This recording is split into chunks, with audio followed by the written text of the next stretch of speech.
I will introduce Dr. Sen, assistant professor from the University of Rochester, who's going to speak on a much more basic science level to explore the potential use of AMH as potential treatments. Thank you. Thanks, David and Aya, for setting up the stage for me. So I don't need any introduction to go into my talk. I have few things to disclose. I'm a co-inventor on a pending AMH-related patent application, and I recently got a Ferring Research Innovation Grant on AMH. So just take into consideration when I'm giving this talk. So this project of working on AMH in my lab is very recent. We just started about since 2 years. And why we started this is because of this reason. We all know that AMH is secreted by the granulocyte cells of preantral follicles. And in clinic, AMH is exclusively used as a diagnostic marker, as Dr. Sheffer showed, in PCOS and in POF, or as an ovarian marker, as an ovarian reserve marker. So other than this, nothing has been done with AMH. Okay? Everyone is saying it has a lot of potential and all, but that's all you've been using in the clinic. And that was the main reason why we started looking more into what we can do with AMH. And we don't know a lot about AMH. If you see, we don't know what's the mechanism of AMH actions, how it does what it does. Okay? What regulates AMH? No idea.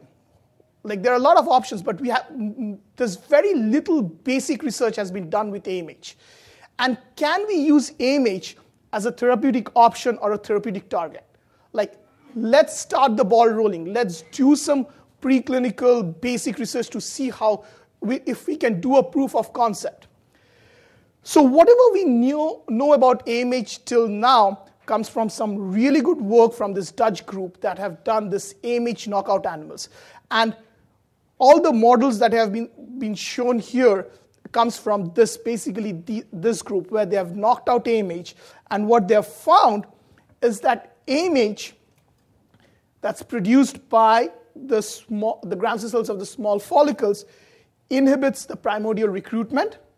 That's one stage, and also inhibits the FSH actions in this later stage of development. So that's known. Now let's see what's the mechanism of AMH action, how it's doing it.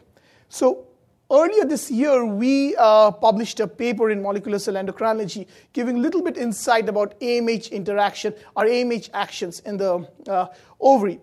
And we used a reverse strategy. Instead of knocking it out, what happens if we give AMH to the mouse? It's a mouse model. We were injecting AMH. Okay, in normal mouse, we were injecting AMH for 4 weeks, 2 concentrations. And we used 2 ages, prepubertal and a reproductive aged animal, 8 to 9 weeks old. And what we found is that after 4 weeks, when we took the ovaries out, did the sectioning, and counted the follicles, and of course, this is a proof of concept. We were doing it. We knew exactly what we would get, but we had to do this experiment in order to move ahead. And what we found is that AMH is stalling or inhibiting the follicular development in the primordial stage, preantral stage, causing a decrease in number of antral follicles. But to our surprise, we saw a decrease in atretic follicles. These animals were not ovulating that much. The CLs were very low. Okay. These were prepubertal animals. Now, when we started doing that in the reproductive aged animals, we saw exactly the same thing. The AMH was stalling follicular development, no ovulation. But here also, we saw a lower number of atresia or atretic follicle. So to prove this, what we did, we went in and did a tunnel assay, which is basically looking into apoptosis of follicular atresia. And as you can see here, this AMH-treated animals had significantly less atretic follicles compared to normal animals. Now, this idea had been there for a long time, that AMH might be inhibiting atresia and all. But this was the first time we were showing an experimental evidence of this idea. When we looked further into these animals were not cycling. The FSH levels were more or less same, but had the LH levels were significantly elevated based on their doses. We went in and looked at the gene expression level in the ovary of these animals. So these animals had been treated with AMH for 4 weeks, and after 4 weeks we took the ovaries out and we did all of these. And when we looked at the gene expression, what we saw is the level of STAR, which is very important in the steroidogenic pathway, LHR, and CYP19A1, which Dr. Sheffer said, aromatase, was significantly lower in these animals. These were prepubertal animals. When we looked at the reproductive aged animals, the same genes were downregulated, but to our surprise, androgen receptors were significantly elevated. Now, I don't know any data or from my experience that AMH induces androgen receptors. So the only way that we could explain this result was that AMH is causing these follicles to become stagnant, right? So you have more follicles, more granulosa cells, and that's what it's picking up. That's what we are picking as a more androgen receptor. So it's a secondary effect of having more follicles that are being stagnant and not a direct transcriptional effect of AMH on AR. That's all. I don't have experimental proof for this, but that's how we are explaining this. And then we looked at serum estradiol level, and serum estradiol level in both these animals were significantly down. So this is a very descriptive study, an in vivo study, where for the first time we were giving AMH to the animals and seeing what's happening. So after we have done that, we moved into in vitro study to look into more of mechanism. Okay? And you have seen this figure before, that AMH is basically inhibiting FSH actions. And how is it doing it? Okay?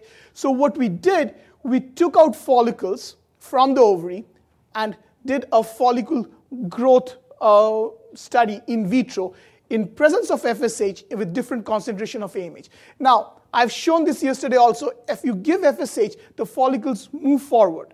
But in presence of AMH, it's holding it back. So what AMH is doing, basically, exactly what we saw in vivo. It's holding it back. It's stalling it. Okay?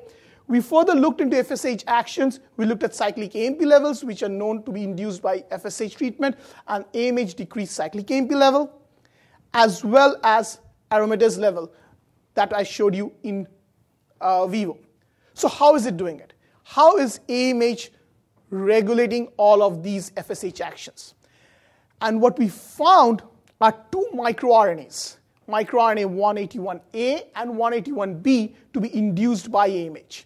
This is granulosa cell, primary mouse granulosa cell cultures. When we treated them with AMH, you can see A and B to be significantly elevated. We went back to the ovary, the in vivo study, where we have treated them with AMH, and in these animals also, these microRNAs were elevated. So just getting the microRNA is not enough. Like, we have to know what the microRNAs are doing, what's its target, the physiology of it. So when we put this microRNA through this bioinformatics thing called target scan, a long list of targets came in. But two targets that came out were really interested to us. One was activin receptor 2A and adenylate cyclase 9. Now, activin is very important for follicular development. And adenylate cyclase is this enzyme which is very important for generating cyclic AMP. So just getting this is not enough. So we went back and proved that actually the AMH-induced microRNAs were actually targeting these factors. So what I'm showing you here is that we used an anti-microRNA inhibitor, okay, both A and B. And what we see when we block this anti-microRNA, this microRNA 181A, it reverses this AMH effect with respect to activin receptor 2A. So AMH treatment decreases the expression of activin receptor 2A. When you block this microRNA, it reverses it. By blocking 1B, it has no effect. So this is very specific. This is the mRNA level. This is the protein level that I'm showing.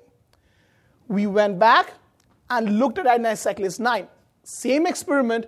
Now what we are seeing is when you block 181B, it reverses the effect of AMH on adenylate cyclase C. So A targets specifically activin receptor. B specifically targets adenylate cyclase. RNA protein level.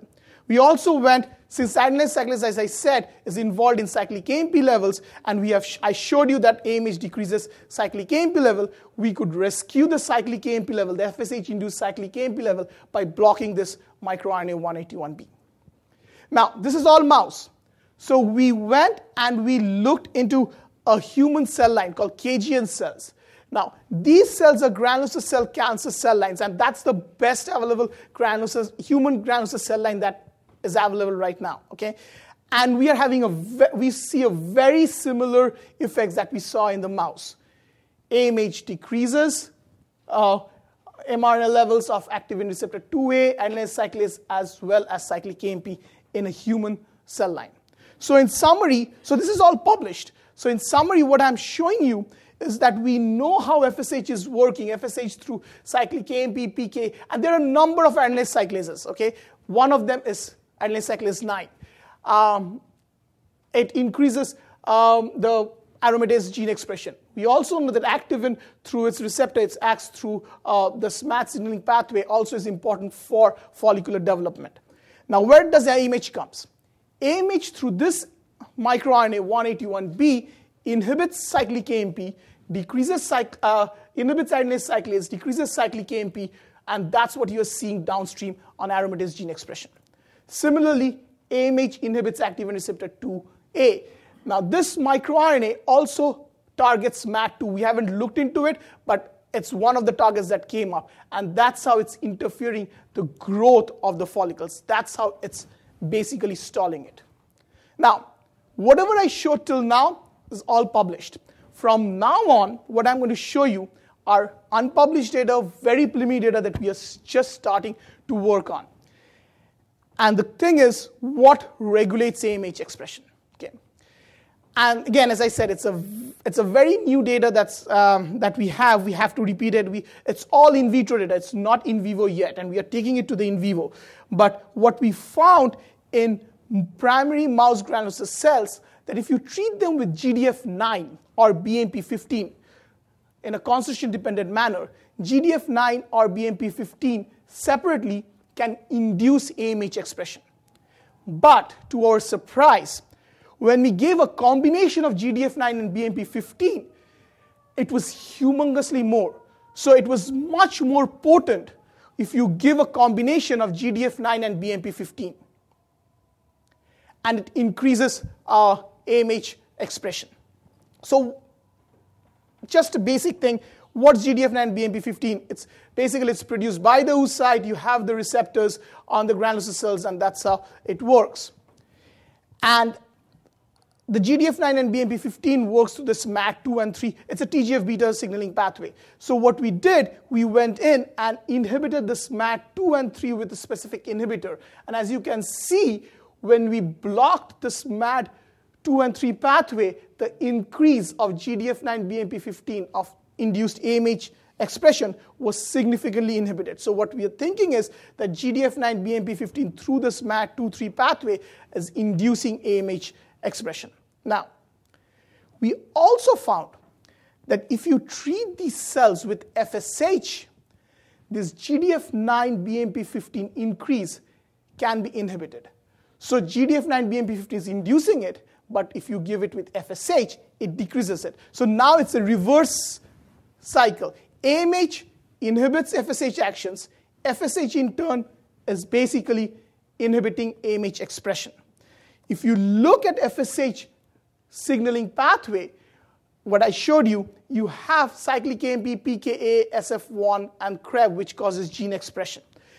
So what we went, is this a direct effect of FSH, or is it an indirect, some secondary effect that we are seeing on AMH expression level? So what we did, we inhibited the PKA and SF1 with pharmacological inhibitors. And what you can see here is that if you block the PKA with this H81 inhibitor, H89, or SF1 by SID, it can reverse this inhibitory effect of FSH on GDF9 BMP15 induced AMH expression level.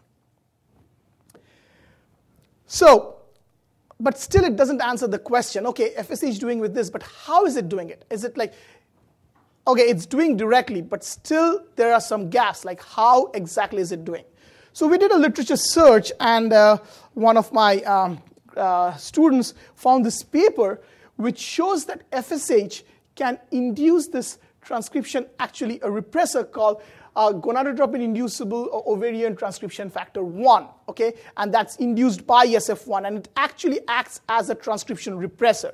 So we said, okay, let's try this. Let's see what happens. It's a pretty good, with the literature search, it was a pretty good candidate. So we went in and knocked down GIOT1 by siRNA. And if you can see that if we knock it down, exactly what we got with H89 or SID, it can reverse the FSH effects, the inhibitory effects, and it can rescue it. And this is our knockdown. We were pretty good in knocking down this repressor.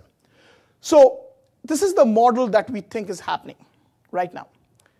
GDF9, BMP15 through SMAD2 and 3 is inducing AMH. If you give FSH, it inhibits it. And how it does? Through cyclic AMP, PKA, SF1 pathway, it induces GIOT1. Okay? But how? How? We don't know yet, because there's a gap from here to here. If we block it, we are getting an effect, but we don't know yet. So there is some literature which shows that the 5' end of AMH gene has the GATA binding sites. And what this paper showed is that SMAD2 and 3 goes and binds to the GATA4 site on AMH receptor. What we think, we don't have any experimental evidence yet, but this is the hypothesis. What we think is happening is that GIOT1 is basically interacting and inhibiting with GATA1. So we are doing a lot of pull-down assays and chips and stuff like that to show this. Okay. But this has a lot of clinical implication, okay? Because what I'm showing you is AMH inhibits FSH actions, and FSH in turn is inhibiting AMH expression, right? Now, if you go back to how you're using AMH in the clinic, AMH is significantly elevated in the PCOS patients, right? Because it's the follicles are producing a lot more AMH. So can we use FSH? Because right now there are no antagonists for AMH actions, okay?